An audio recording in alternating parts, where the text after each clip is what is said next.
الحمدللہ رب العالمین والعاقبۃ للمتقین والصلاة والسلام علی اشرف الانبیاء والمرسلین وعلی آلہ واصحابہ واہل بیت اجمعین، اما بعد۔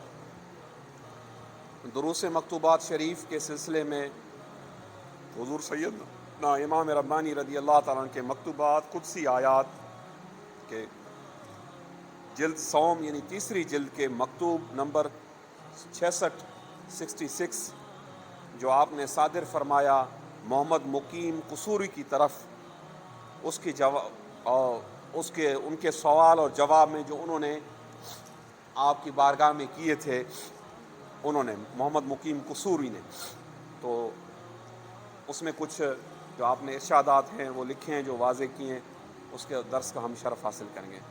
تو اس میں پہلا جو سوال تھا جو انہوں نے پوچھا تھا، اس کا معنی ہے کہ ایک مشہور مقولہ ہے صوفیہ کا، سے وہ مقولہ مشہور ہے، یا ویسے مقولہ عربی کا ایک المجاز و کنطرۃ الحقیقہ، یعنی مجاز جو ہے وہ حقیقت کا پل ہے۔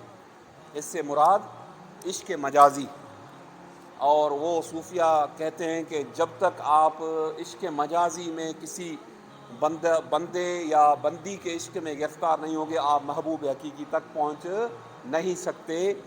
اور یہ بڑے بڑے اکابر صوفیہ نے یہ بات لکھی ہے، یہ نہیں کہ نہیں۔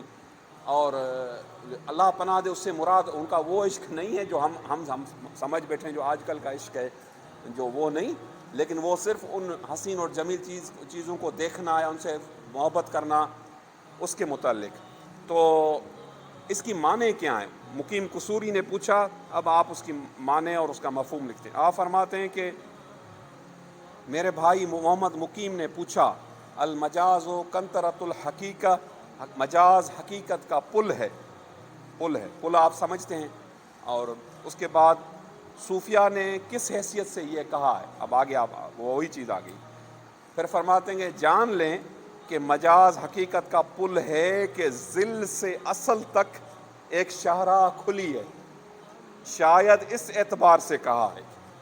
اللہ اکبر کبیرہ، اللہ اکبر کبیر۔ کتنی خوبصورت تشریح آپ نے اس صوفیہ کے اس جملے کی فرمائی، اس فرمان کی فرمائی۔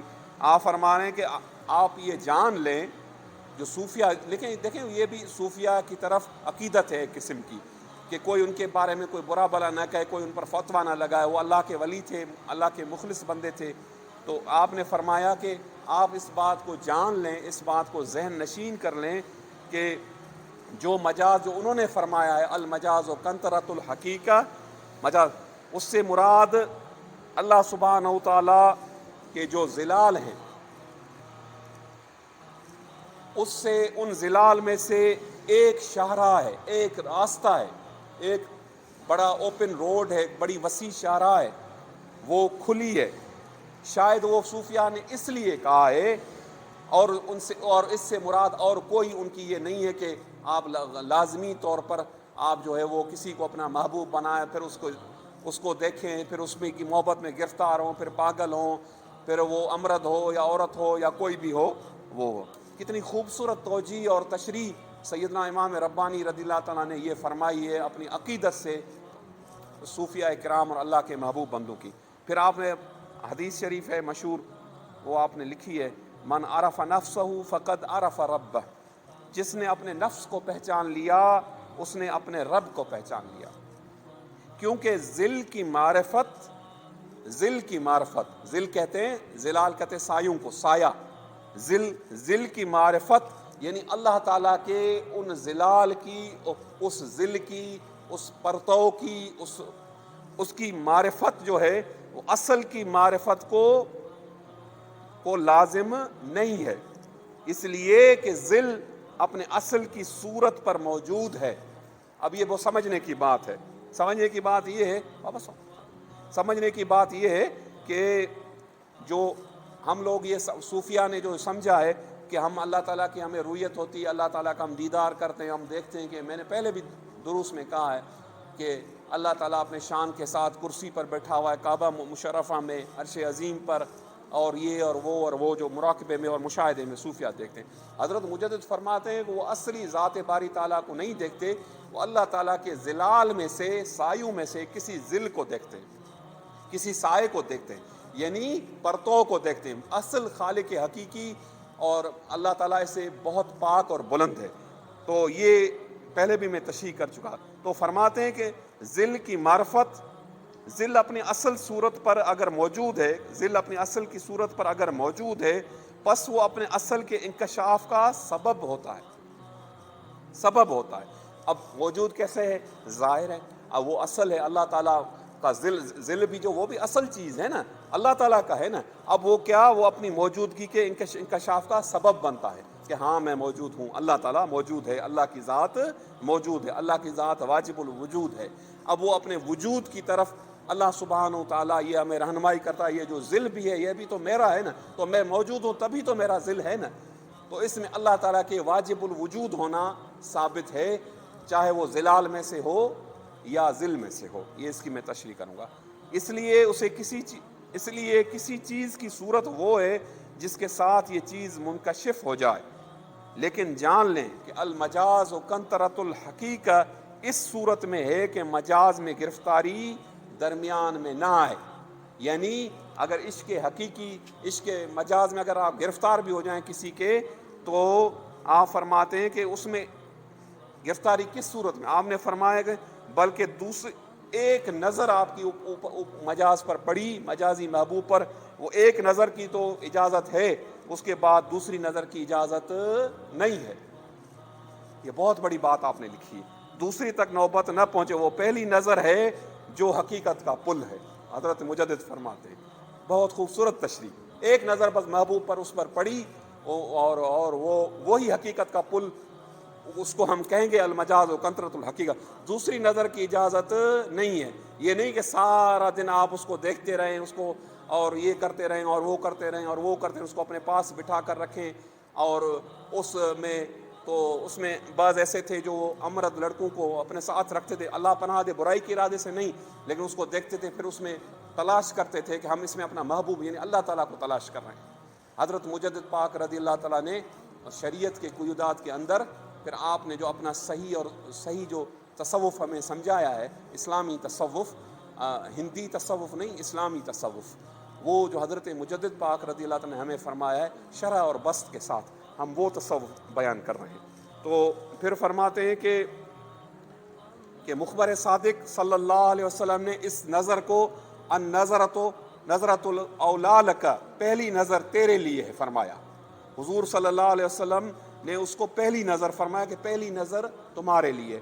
پھر فرمایا لک, تیرے, کہ لفظ سے اس دولت کے حصول کا اشارہ کیا ہے لک سے.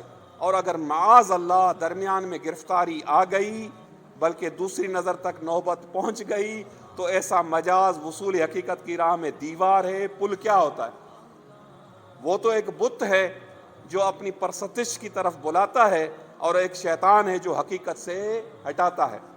اس لیے مخبر صادق علیہ الصلاۃ والسلام نے دوسری نگاہ کو مضر جانتے ہوئے آپ نے فرمایا النظرۃ الثانی علیک, دوسری نگاہ تیرے لیے وہاں ہے, تیرے لیے وہاں ہے.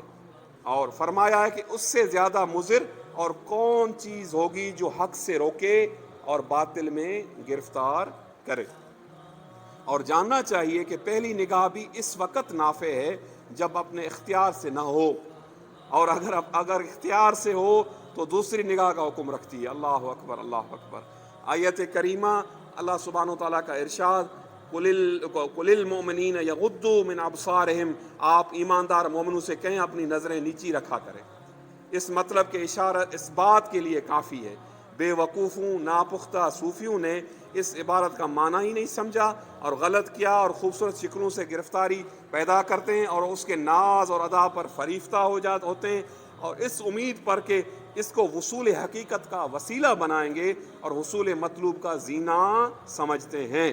خبردار, یہ راہ مطلوب کے لیے خود رکاوٹ ہے, یہ خود دیوار ہے, اور مطلوب کے سامنے قوی پردہ ہے, بہت زیادہ طاقتور پردہ ہے. وہ ایک باطل ہے جو ان کی نظر میں مزین ہوا یعنی سجا سنورا اور زینت دیا وہ ہے، اور حقیقت کے دھوکے میں پڑے ہوئے ہیں۔ ان میں سے کچھ لوگوں نے ان صورتوں کے حسن و جمال کو اللہ تعالیٰ کا حسن سمجھ رکھا ہے، اور ان کی گرفتاری اللہ تعالیٰ کی گرفتاری سمجھتے ہیں، اور ان کے مشاہدے کو خدا تعالیٰ کا مشاہدہ جانتے ہیں۔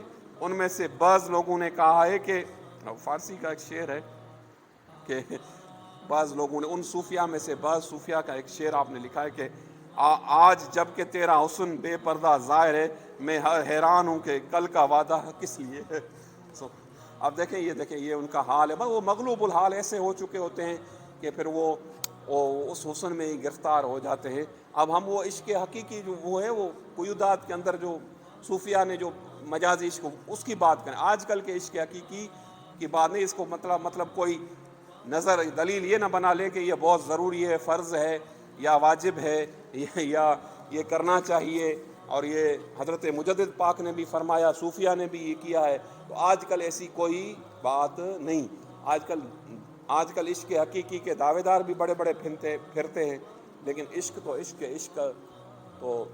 تو بہت بڑا نعمت ہے اللہ تعالیٰ جس کسی کو ہوگی، شاید کوئی ہوں گے، کوئی کروڑوں میں، کوئی لاکھوں میں کوئی ایک بندہ کوئی ہوگا، لیکن زیادہ تر ہم اپنی نفسانی خواہش کے لیے اور اپنے اس کو حاصل کرنے کے لیے ہم دونوں مرد و عورتیں اور دونوں عشق کا ڈھونگ رچاتے ہیں، بہرحال اپنے اس نفس کی تسکین کے لیے، پھر بعد جسم میں، کیونکہ مقولہ ہے عربی کا قصۃ العشق لن فسام لہا، عشق کا جو قصہ ہے وہ لن فسام لہا، وہ کبھی نہ ختم ہونے والا ہے۔ اللہ تعالیٰ ان باتوں سے بہت بلند ہیں۔ ان بے وقوفوں نے خدا تعالیٰ کو کیا سمجھ رکھا ہے اور اس کے حسن و جمال کو کیا تصور کر رکھا ہے۔ شاید ان لوگوں نے نہیں سنا کہ اگر بالفرض بہشت کی کسی حور کا ایک بال بھی جو کہ اللہ تعالیٰ کی مخلوق ہے، حور اللہ کی مخلوق ہے بہشت کی، دنیا میں گرے تو اس بال کی روشنی اور چمک سے دنیا میں رات نہ پڑے اور اندھیرا نہ ہو۔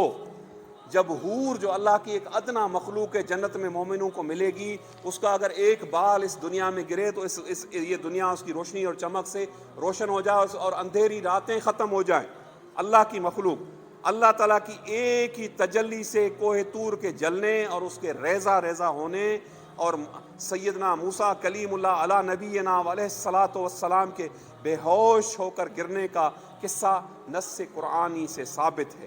اور یہ لوگ باوجود اس بے عقلی کے ہر وقت اللہ تعالیٰ کو بے پردہ کہتے ہیں کہ ہم دیکھنے والے ہیں، اور آخری اخروی رویت کے وعدے پر تعجب کرنے والے ہیں۔ اخروی جو ہمیں اصل جو رویت ہوگی جو قرآن حدیث سے ثابت ہے، جو میں نے پہلے بھی اپنے دروس میں بتایا ہے، اس پر تعجب کرتے ہیں۔ یہ کہتے ہیں ہم تو بے کیف دیکھتے ہیں، بغیر پردے کے دیکھتے ہیں۔ کس میں دیکھتے ہیں؟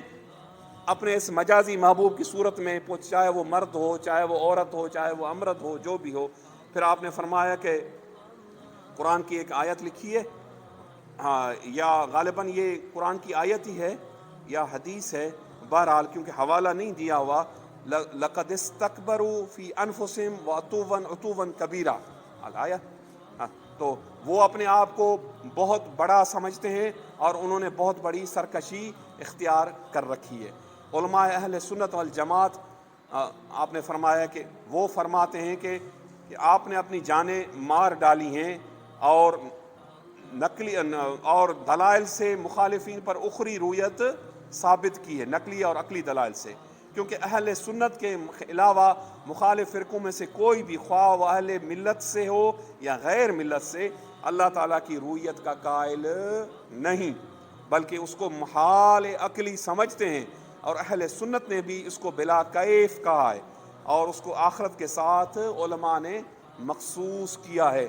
اور یہ قبطی اور ابوالحوث لوگ اس فانی دنیا میں اس دولت قاہرہ کے حصول کا تصور کیے بیٹھے ہیں اور اپنے خواب اور خیال پر خوش ہیں۔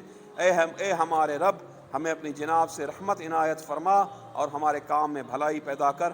والسلام علی من اتبع الہدی والتزم بہ مطابعت مصطفیٰ علیہ وآلہ الصلاۃ و تسلیمات۔